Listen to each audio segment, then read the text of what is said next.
Hello friends, Manjusha cooking and ব্লগে আপনাদের আর একটা নতুন রেসিপিতে আপনাদের সবাইকে স্বাগত। বন্ধুরা, আজকে আমি একটা চিকেনের রেসিপি আপনাদের সঙ্গে শেয়ার করব। তা হলো চিকেন পাটিয়ালা। খুবই কম মশলা দিয়ে খুবই তাড়াতাড়ি সহজ একটা রেসিপি। আশা করি আপনাদের ভালো লাগবে। এটা আপনারা ভাত, রুটি, নান, পরোটা সমস্ত কিছুর সঙ্গেই কিন্তু সার্ভ করতে পারবেন। তো চলুন দেখে নিই।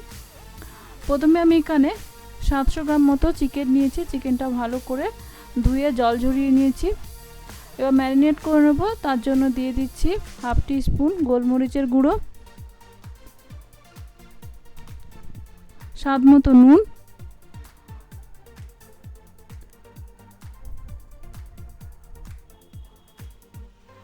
দেড় টি স্পুন আদা রসুনের পেস্ট আর 150 গ্রাম টক দই। আমি এখানে টক দইটা কিন্তু ফেটিয়ে নিয়েছি। টক দইটা কিন্তু একটু আগে ফেটিয়ে নেবেন, তাহলে কিন্তু চিকেনে সুন্দর ভালোভাবে মাখবে এবং গ্রেভিতে ফেটে যাবে না। এবার আমি হাত দিয়ে ভালো করে চিকেনটা মাখিয়ে নেব। যেহেতু এতে দই দেওয়া আছে, তো চিকেনটা মাখিয়ে রাখলে কিন্তু খুব তাড়াতাড়ি নরম হবে এবং করতেও খুব কম সময় লাগবে। এটা আমি মাখিয়ে 20 মিনিট থেকে আধ ঘন্টা রেখে দেবো। এর থেকে বেশি রাখার কিন্তু প্রয়োজন নেই। এবার একটা কড়াইতে নিয়েছি 3 টেবিল চামচ মতো রিফাইন অয়েল।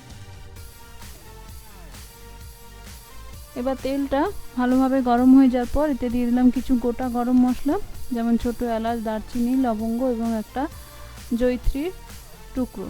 এবার এখানে আমি 2টো মিডিয়াম সাইজের পেঁয়াজ ফাইন করে চপ করে নিয়েছি।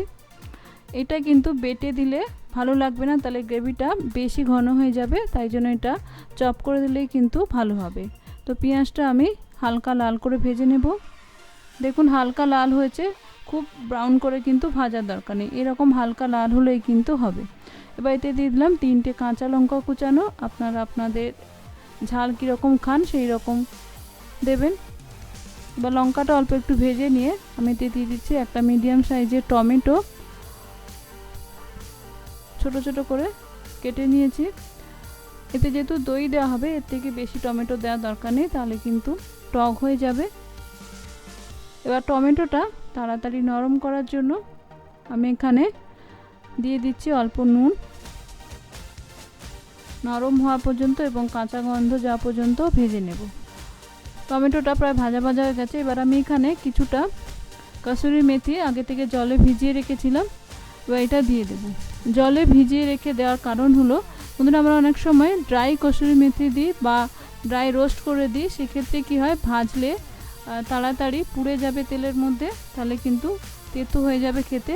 কিন্তু এইভাবে যদি ভিজিয়ে তারপরে দেওয়া হয়, তাহলে কিন্তু যত তেলের মধ্যে ভাজা হবে তার একটা সুন্দর গন্ধ বেরোবে এবং চিকেনের সঙ্গে যত কষানো হবে তত কিন্তু এর ফ্লেভারটা আরও ভালো বেরোবে এবং খেতে টেস্ট হবে, তেতো হয়ে যাবে না।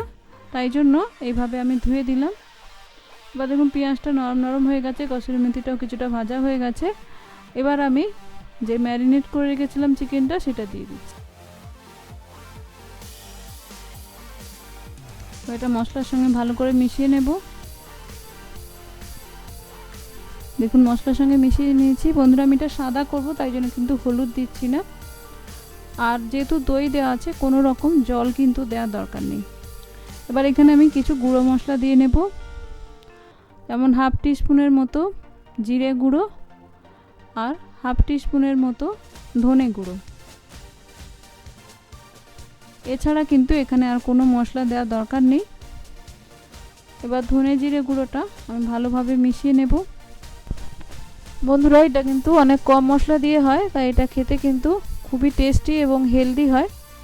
তাই আপনারা এটা অনায়াসেই যে কোনো সময় কিন্তু করতে পারেন। দেখুন চিকেন থেকে জল বের হতে শুরু হয়েছে। এবার আমি এটা ঢাকা দিয়ে লো আঁচে মিনিট 20 করে নেব। দেখুন 20 মিনিট পরে চিকেন থেকে কতটা জল বেরিয়েছে এবং চিকেন কিন্তু 90% সেদ্ধও হয়ে গেছে। আমি কিন্তু কোনো প্রকার জল ব্যবহার করিনি, তা সত্ত্বেও কিন্তু এতটা জল বেরিয়েছে। যেহেতু দই দেওয়া আছে তার জন্যই কিন্তু এই জলটা যেহেতু জল দেওয়া হয় না, তাই জন্য চিকেনের টেস্টটা কিন্তু আরও বেশি ভালো হয় খেতে। তো যেহেতু চিকেনের গ্রেভিটা একটু পাতলা লাগছে, তাই জন্য আমি এখানে 6-7টা কাজু বেটে কাজু বাটাটা দিয়ে দিলাম। এক্ষেত্রে গ্রেভিটা একটু ঘন হবে এবং খেতেও টেস্ট হবে। এবং কাজু বাটাটা মিশিয়ে 2 মিনিট মতো আমি ফুটিয়ে নেব। গ্রেভিটা ফুটতে ফুটতে আমি এদিকে কড়াইতে নিয়েছি 1 টিস্পুনের মতো ঘি। এবার এতে দিয়ে দিলাম এরকম বড় করে কেটে রাখা পেঁয়াজ আর ক্যাপসিকাম। এটা আমি জাস্ট একটু সাঁতলে নেব, ভাজবো না কিন্তু, তাহলে ডিপ করে ভাজলে কি হবে, এর যে সুন্দর ক্রাঞ্চিনেসটা সেটা কিন্তু নষ্ট হয়ে যাবে। তাই হালকা জাস্ট একটুখানি সাঁতলে নেব। দেখুন এরকমভাবে পেঁয়াজগুলো কিন্তু জাস্ট একটু কালারটা অল্প চেঞ্জ হয়েছে। এবার নিভিয়ে দেব।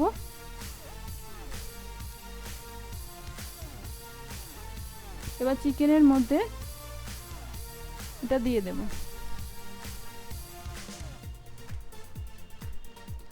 এটা দেওয়ার পর কিন্তু বেশিক্ষণ ফোটানোর দরকার নেই, জাস্ট একবার ফুটে উঠলেই কিন্তু এটা নিভিয়ে দিতে হবে। ভালো করে মিশিয়ে এটা আমি গ্যাসটা এবার নিভিয়ে দেব। তারপরে এটা গরম গরমে কিন্তু সার্ভ করলে ভালো লাগবে।